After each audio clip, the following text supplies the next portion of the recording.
बोलो जयकारा, बोलो मेरे श्री गुरु महाराज की जय। श्री नंगली निवासी भगवान की जय। बोलो श्री दयालु परमहंस दयाल जी महाराज की जय। प्रेमियों, आप सभी को जय सच्चिदानंद, जय श्री गुरु महाराज की।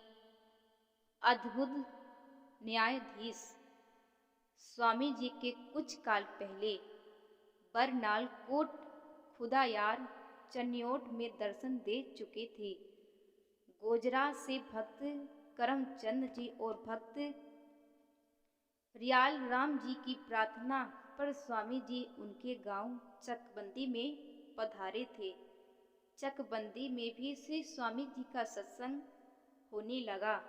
गांव के सभी प्रेमी सत्संग में सम्मिलित होते थे, किंतु उन दिन भक्त वसंताराम जी मल्होत्रा, जो कि साहूकार थे, अपने धन के मान में ही घर में बैठे रहते थे।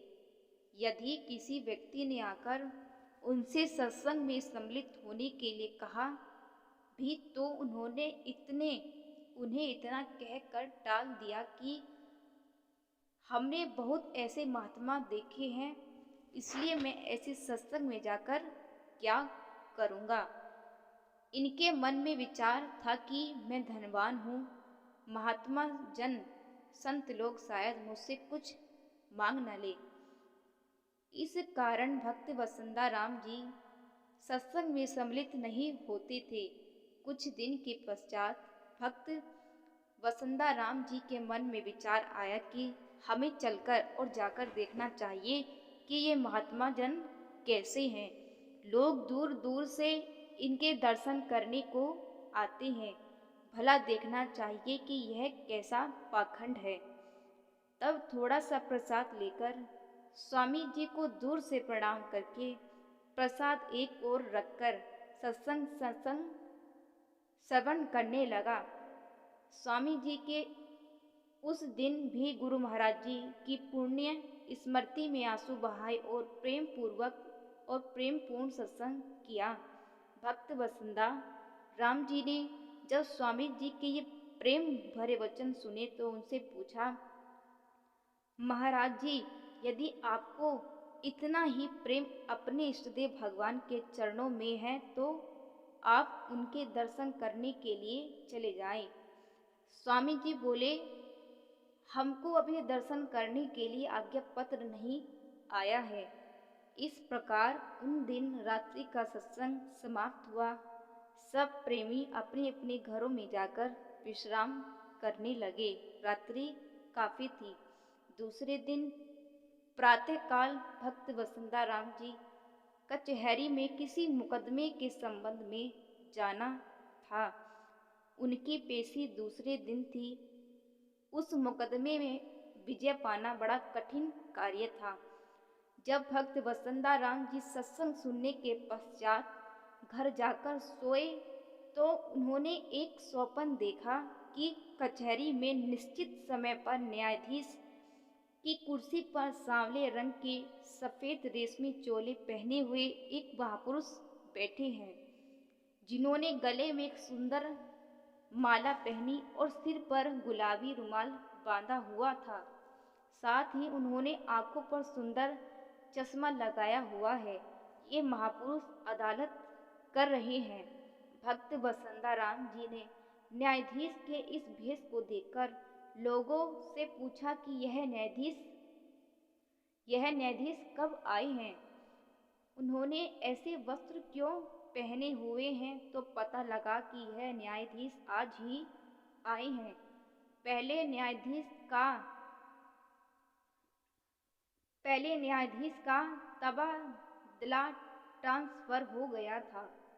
जब भक्त वसंताराम जी की आवाज पढ़ने पर उपस्थित हुए तो अपना पक्ष वर्णन किया तो न्यायाधीश के रूप में श्री गुरु महाराज जी भक्त वसंताराम जी के पक्ष में निर्णय दे रहे थे। इसी खुशी में अपने घर में श्री गुरु महाराज जी को बताया और कहा, सोए हुए भक्त वसंताराम जी उछले और उन्होंने उन्हें जाग आ गई।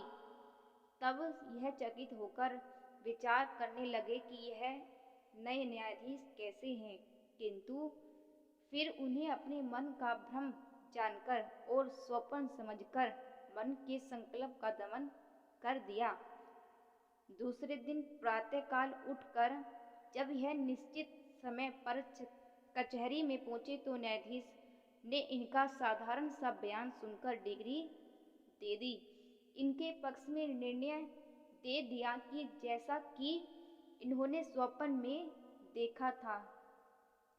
कचहरी में घर जाकर लौटकर रात्रि को ये सत्संग में गए और जाते ही स्वर संगत में इन्होंने स्वामी जी से श्री गुरु महाराज जी की वेशभूषा के संबंध में पूछा। जब स्वामी जी ने अपने हृदय सम्राट श्री महाराज जी की पवित्र शरीर की शोभा तथा वेशभूषा का वर्णन किया तो भक्त वसंताराम जी के प्रेम की वशीभूत होकर स्वामी जी के चरणों में गिर पड़े और स्वप्न की सारी बात और वार्ता कह सुनाई। साथ ही उन्होंने मुकदमे में विजय प्राप्त करने का समाचार भी सुनाया, जिसे सुनकर स्वामी जी अपने नेत्रों से, अपने आंखों से आंसू की धार बहाने लगे। उसी क्षण भक्त वसंताराम जी ने स्वामी जी से क्षमा मांगी और बीते हुए समय को याद करके इसका पश्चाताप करने लगे। तब भक्त वसंताराम जी ने स्वयं अपने समस्त परिवार को स्वामी जी के गुरु मंत्र उपदेश दिलवाया। भक्त वसंताराम जी ने कुछ काल के पश्चात श्री महाराज जी से सन्यासी वेश धारण ले लिया। इनका नाम स्वामी विचार आत्मानंद जी रखा गया। इस प्रकार चकबंदी में श्री महाराज जी का पावन यश बहुत फैल गया। बोलो मेरे श्री गुरु महाराज की जय।